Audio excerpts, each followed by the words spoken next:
Good news, ఎంత సంతోషమైన వార్త నీ క్లబ్కి రాగానే. అదే అంకుల్, సుధా పెళ్లి అయిపోయింది కదా. ఇలాంటప్పుడే మామయ్య దేవుడు ఉన్నాడని మనుషులకి అప్పుడప్పుడు అనుమానం కలుగుతుంటుంది. సుధా ఏమిటి అంకుల్ విచారణశీలంగా ఉన్నాడు? నీ విచారం నేను అడ్డురాను మామయ్య. I get out. What is there? Sudha, సుధారు, సుధారు, సుధారు, సుధారు. ఇక్కడ మామయ్యలాగా విచారణశీల నటించాలి.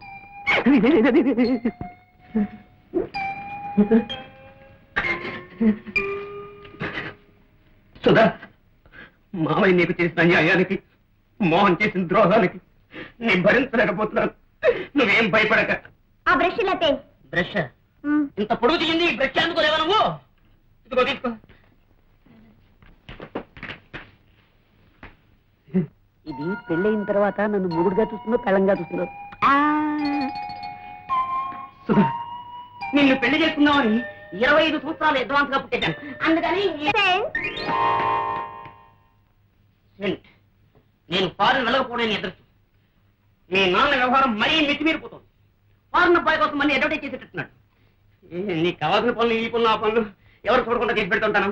నన్ను రిజిస్టర్ మ్యారేజ్ చేసుకున్నావు అంటే ఏమిటి? నిన్న కాదు, నన్ను. ఏం తక్కువ నాకు? నేనేమన్నా పెళ్లిలో బ్రోకర్ అనుకున్నావా? వాళ్ళకి నా మాట విని ఆ బిజినెస్ అన్నతే నీ క్లబ్కు వెళ్ళాలి.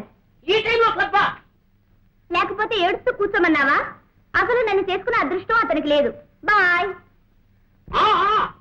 అందరూ క్లబ్కు పోయేవాడే. ఏం చేయలేదు నాకు. అసలే బ్రహ్మచారిని.